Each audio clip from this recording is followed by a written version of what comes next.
राघव और कमल घर लौट आए थे, जहां सुजल उनका पहले से ही इंतजार कर रहा था। अरे तुम दोनों कहाँ रह गए थे? मैं कितनी देर से तुम दोनों का इंतजार कर रहा था। मुझे जल्दी से लालटेन वाले भूत की कहानी सुनाओ। कमल और राघव दोनों ही सुजल को लालटेन वाले भूत की कहानी बताते हैं। अरे बेवकूफों, मैं आज से 70 साल पहले ही मर चुका हूँ। वो बूढ़े बाबा फिर लालटेन वाला हाथ बन जाते हैं। अच्छा, फिर सुनो मेरी कहानी। मेरा नाम ब्रिजराम है। मैं किसान था। मेरे पास बाहर गांव में बहुत बड़ी जमीन थी। हमारे गांव के पास एक बहुत बड़ी नदी थी, जहां से सब लोग पानी लेकर अपने खेत सींचते थे। लेकिन कोई भी अपनी जमीन में खेती नहीं कर पा रहा था, क्योंकि जब भी कोई फसल लगाता था तो सारी फसल खराब हो जाती थी। हमारे गांव के सभी लोग एक साधु के पास इस समस्या का हल ढूंढने गए। वहां जाकर सभी लोगों ने अपनी समस्या बताई। हमारी मदद करें महाराज। तो साधु ने कुछ देर तक आंखें बंद करके ध्यान किया और बोले, बालक, खेतों में एक भयंकर राक्षस रहता है जो किसी को भी फसल उगाने नहीं देता। आप सब लोगों को मिलकर उस राक्षस को कैद करना पड़ेगा। सब लोग हवन के लिए बैठ जाओ। फिर सभी गांव वालों ने मिलकर हवन किया। बालक, ये हवन की राख दवाई की तरह इस पानी में मिलाकर पूरे खेत में छिड़क दो। सभी गांव वालों ने राख और जल को सारे खेतों में छिड़क दिया। आधी रात होते ही भयानक आवाजें सुनाई देने लगी। तभी दूसरे कोने पर खड़े आदमी के चीखने की आवाज सुनाई दी, जिसका नाम रघु था। अरे भैया, मुझे तो लगता है रघु को बुरी शक्ति ने पकड़ लिया है। ब्रिज भैया, भाग चलो, रघु के अंदर कोई बुरी आत्मा घुस गई है। रघु, रघु, तुम ठीक तो हो ना? सारी नहर में जाने कहां से काला पानी भर गया था। हम सब ने देखा कि गड्ढे में एक भयानक और बहुत काली सी आकृति है। हम सब ने चारों लालटेन गड्ढे के चारों तरफ रख दी और फिर उस राक्षस के ऊपर राख और अभिमंत्रित जल डाल दिया, जिसके कारण वो राक्षस गड्ढे में ही कैद हो गया। कल बाकी की कहानी भी सुनने जाना है। बाकी की कहानी? हाँ, क्योंकि अभी तक कटे हुए हाथ की कहानी तो पता ही नहीं चली। ठीक है, कल तुम दोनों के साथ मैं भी चलूंगा। क्यों, अब तुझे डर नहीं लग रहा क्या? मैंने बताया ना, मैं डरपोक नहीं हूँ। राघव ने दोनों को शांत करते हुए कहा। अच्छा अच्छा, ठीक है, कल सुबह हम तीनों नदी वाले पुल पर चलेंगे। अगली सुबह राघव, सुजल और कमल पुल पर पहुंच जाते हैं। अरे, ये लालटेन वाला भूत तो दिख ही नहीं रहा। कहाँ गया यार? तभी दाढ़ी वाले बूढ़े बाबा सफेद कुर्ते पजामे में दिखाई पड़ते हैं। तुम लोग फिर आ गए। लगता है बिना पूरी कहानी सुने तुम मानोगे नहीं। हाँ बाबा, अब तो आपको बताना ही पड़ेगा कि आपका हाथ कैसे कट गया और आप कैसे भूत बन गए। और एक बात और, नदी वाला राक्षस यहाँ कैसे आया? वह तो गड्ढे में बंद था। ठीक है, बताता हूँ। हम लोगों ने उस बुरी शक्ति को गड्ढे में बंद कर दिया था। जैसा उन साधु बाबा ने बताया था, हमने उसके ऊपर मंत्रों वाला जल और राख भी छिड़क दी थी। अगले दिन सभी गांव वाले खुशी खुशी साधु बाबा के पास पहुंचे और साधु बाबा का धन्यवाद किया। साधु बाबा, आपका बहुत बहुत धन्यवाद। अब बाबा एक बात बताइए, अब वह राक्षस गड्ढे से बाहर तो नहीं आएगा ना? वैसे उस गड्ढे को हमने मिट्टी से ढक दिया है। बालक, तुमने बहुत अच्छा काम किया है, पर उस राक्षस को कैद करने के लिए गड्ढे को हमेशा हमेशा के लिए पत्थरों से बंद करना पड़ेगा, ताकि वह कभी भी बाहर ना आ सके। और हाँ, यह काम तुम्हें दिन में करना होगा, क्योंकि यदि रात हो गई तो वह राक्षस गड्ढे से भाग भी सकता है। ठीक है बाबा, मैं अभी खेत में जाकर गड्ढे को पत्थरों से बंद कर दूंगा। मैं भी तुम्हारे साथ चलूंगा मित्र। तुमने कल मेरी जान बचाई थी, आज मैं तुम्हें अकेले नहीं जाने दूंगा। ठीक है, चलो फिर। रघु और मैं दोनों ही खेत में पहुंच गए। हम दोनों ने गड्ढे को बंद करने के लिए पत्थरों को ढूंढना शुरू कर दिया। चलो ब्रिज, पत्थर इकट्ठे करते हैं। हाँ चलो। हमें पत्थर ढूंढते ढूंढते सुबह से दोपहर हो चुकी थी।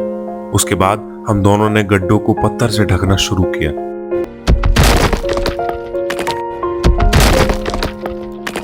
अचानक बुरी शक्ति ने रघु को फिर से पकड़ लिया। रघु चिल्लाने लगा, मुझे बचाओ ब्रिज, मुझे बचाओ। रुको रघु, मैं अभी तुम्हें इस बुरी शक्ति से छुड़ाता हूँ। मैंने साधु बाबा की दी हुई राख को डंडे पर लगाकर राक्षस को मारा। उस राक्षस ने तब रघु को छोड़ दिया। आओ मित्र, जल्दी से इस गड्ढे को बंद कर दें, इससे पहले कि ये राक्षस दोबारा से हम पर हमला कर दे।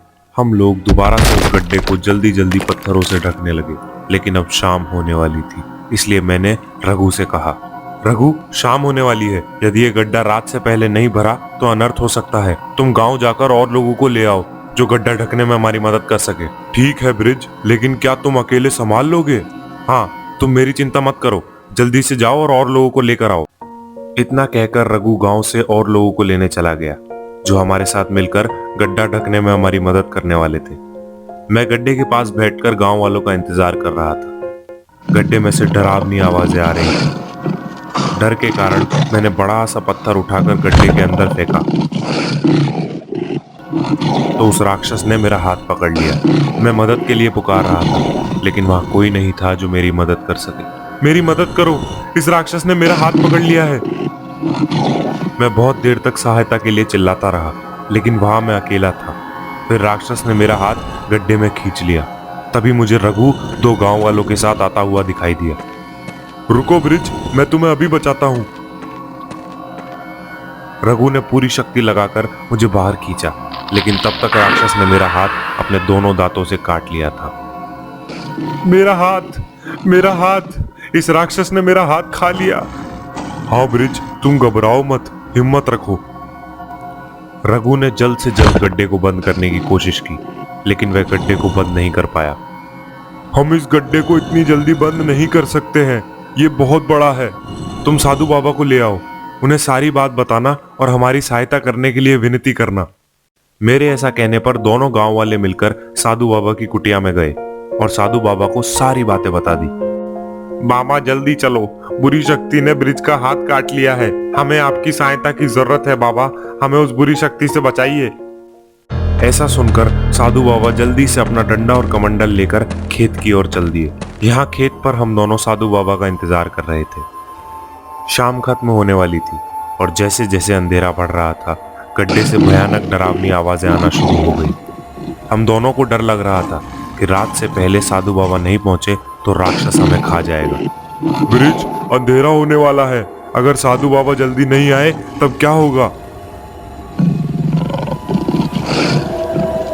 हम दोनों ने 4 लालटेन गड्ढे के चारों तरफ जलाकर रख दी ताकि राक्षस हम पर हमला ना कर सके। साधु बाबा को आने में देर हो रही थी और रात हो चुकी थी।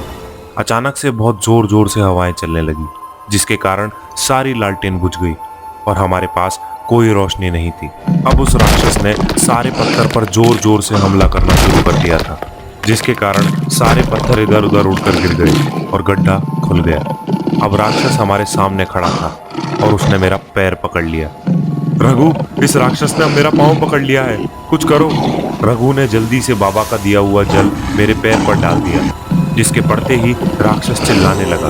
अब राक्षस को बहुत गुस्सा आ गया था और वह बर्दाश्त नहीं कर पा रहा था। अरे भागो, नहीं तो ये हमें खा जाएगा। लेकिन अगर हम भाग गए तो इसको पकड़ने का आखिरी मौका भी चला जाएगा। क्या तुम मरना चाहते हो? नहीं, लेकिन मैं इसे अपने खेत और गांव को बर्बाद नहीं करने दूंगा। अच्छा, फिर बताओ हम कैसे इस राक्षस से लड़ाई करें? तुम लालटेन को जलाओ, मैं कुछ और उपाय ढूंढता हूँ। मैंने वह डंडा उठा लिया जिस पर जादुई राख लगी हुई थी और मैं राक्षस को युद्ध के लिए ललकारने लगा। अरे ओ राक्षस, अगर तुझे इस खेत की फसल खानी है तो पहले मुझसे लड़। मेरा कटा हुआ हाथ देखकर राक्षस समझ गया था कि मैं उसको कैद करना चाहता था। वह बौखलाया हुआ मेरी तरफ आया और उसने मुझे उठाकर अपने नाखूनों से घायल कर दिया। जैसे ही राक्षस मुझे खाने जा रहा था, मैं चिल्लाया, रघु, जल्दी से लालटेन लेकर आओ। रघु ने लालटेन मुझे थमा दी। मैंने लालटेन राक्षस को दे मारा। काले राक्षस का पूरा शरीर जलने लगा, जिसके कारण वो नदी की तरफ भागा और नदी में छिप गया। ब्रिज, तुम ठीक हो ना? नहीं मित्र। और तभी साधु बाबा आ गए। बालक, तुम बहुत वीर हो।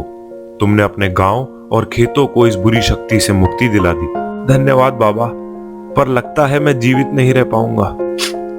ऐसा मत कहो मित्र, लेकिन मैं चाहता हूं यह राक्षस सदा के लिए नदी में ही कैद रहे और कभी भी किसी को दुखी ना कर पाए। बालक, ऐसा ही होगा, चिंता मत करो। साधु ने हाथ में पानी लेकर कुछ मंत्र पढ़ा, फिर मुझ पर वह पानी फेंक दिया और उसके बाद से मैं नदी पर पहरेदार हूँ, जो लालटेन लेकर उस काले राक्षस को नदी में ही कैद रखता है। बाबा, सच में आपने हम सब गांव वालों और खेतों को बचा लिया। आपके कारण हम सब खुशहाल हैं। धन्यवाद बाबा।